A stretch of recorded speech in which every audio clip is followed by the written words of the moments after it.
ہندوستان کا چپا چپا اور ہندوستان کا گوشہ گوشہ اس بات پر شاہد ہے، ہندوستان کی مقدس سرزمین پر جب تن کے گورے مگر من کے کالے انگریزوں کا ناپاک سایہ پڑا تو سب سے پہلے ان کے خلاف، انگریزی اقتدار کے خلاف علم بغاوت ہم نے بلند کیا، اور ہم نے دیش کی آزادی کے لیے، ہندوستان کی آزادی کے لیے ہم نے اپنے جسموں کو لہو لہان کروایا۔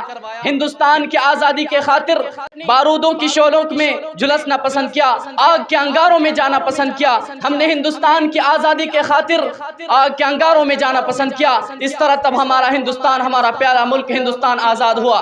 محترم سامعین، لیکن آزادی کے بعد ہمارے ساتھ کیسا کیسا سلوک کیا جا رہا ہے۔ وقت کے غیور نوجوانوں، تاریخ اٹھائیے اور مطالعہ کیجئے کہ ہندوستان میں آزادی کے بعد مسلمانوں کے ساتھ کس طرح کا رویہ اختیار کیا گیا، مسلمانوں کے ساتھ کس طرح کے ظلم و استبداد کیے گئے، کس طرح سے پیش آیا گیا۔ کبھی گورکشک کے نام پر اخلاق کا قتل کیا جاتا ہے تو کبھی مسجدوں کو مسمار کیا جاتا ہے، کبھی ہماری ماں و بہنوں کی عصمت کے ساتھ کھیلا جاتا ہے تو کبھی مساجد و مدارس پر شک کی نظر ڈالی جاتی ہے، کبھی مدارس و مکاتب کو بلڈوزروں سے توڑ پھوڑ کر درہم برہم کر دیا جاتا ہے۔ میں ان لوگوں سے ایک بات کہنا چاہتا ہوں، سوشل میڈیا کے ذریعے آج کی حکومتوں تک میں یہ بات پہنچانا چاہتا ہوں کہ ارے او فرقہ پرست طاقتوں، اتحاد کے دشمنوں اور سیکولرزم کے نام پر اپنی سیاست کی روٹیاں سیکنے والوں، میری بات کان کھول کر سن لو کہ تم جتنا بھی کوشش کرو، لاکھ کوشش کر لو، لیکن جب تک اس دھرتی پر ایک کلمہ والا انسان زندہ رہے گا، ایک کلمہ کو مسلمان زندہ رہے گا، اس وقت تک اپنی شریعت پر عمل کرتا رہے گا۔ شریعت میں مداخلت کی جاتی ہے، کبھی اذان پر پابندی لگائی جاتی ہے تو کبھی طلاق ثلاثہ پر آوازیں اٹھائی جاتی ہیں۔ یاد رکھو، جب تک اس دھرتی پر ایک کلمہ والا مسلمان زندہ رہے گا، اس وقت تک تم مسلمانوں کا کچھ بگاڑ نہیں سکتے اور شریعت پر آنچ آنے نہیں دے سکتے۔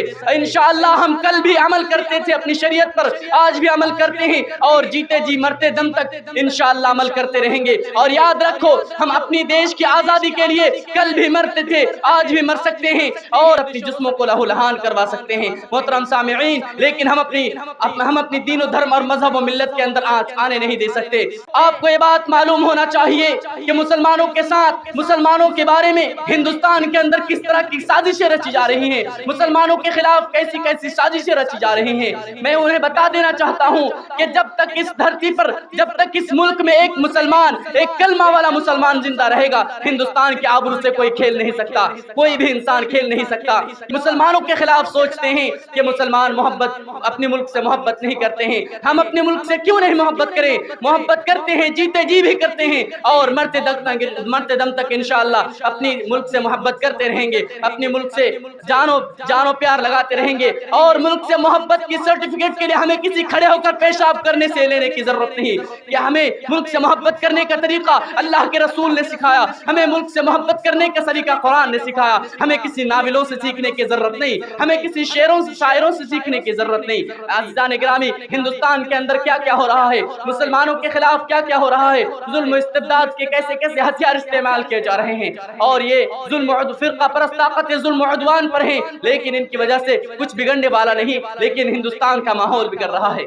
ہم تمام ہندو، مسلم، سکھ، عیسائی سب کو چاہیے کہ ہم ایک جٹ ہو کر ایسے زہریلے سانپوں کو کچل ڈالیں اور ہندوستان کی ترقی و بقا کی فکر کریں۔ محترم سامعین، منی پور سے لے کر راجستھان تک، کشمیر سے لے کر کنیا کماری تک، اور ہندوستان کے گوشے گوشے کو، چپے چپے کو جب بھی خون کی ضرورت پڑی تو ہمارے لال آگے بڑھے، کبھی میر عبدالحمید کی شکل میں، کبھی عبدالغفار کی شکل میں، کبھی بھگت سنگھ کی شکل میں۔ اس طرح ہندوستان کو آزادی ملی، اور آج یہ کہتے ہیں کہ ہندوستان سے مسلمان پیار نہیں کرتے، محبت نہیں کرتے، یکتا کی باتیں نہیں کرتے اور اتحاد و اتفاق کی باتیں نہیں کرتے۔ میں انہیں بتا دینا چاہتا ہوں کہ آپ تاریخ بھول چکے ہیں کہ مولانا ابوالکلام آزاد نے 1923 کے ایک جلسے میں مخاطب ہو کر لوگوں سے فرمایا تھا کہ اگر ایک کوئی بھی بڑا سے بڑا شخص بھی آ کر کہے کہ ہندوستان کو آزادی آج مل جائے گی، ہندوستان کو آزادی کل مل جائے گی، شرط ہے کہ تم ہندو مسلم سکھ عیسائی کے بیچ، ہندو مسلم سکھ عیسائی کے درمیان اتحاد، اتفاق، یکتا، پریم، محبت کی باتیں کرنا چھوڑ دو۔ تو ابوالکلام آزاد کی اس بات کو یاد کرو۔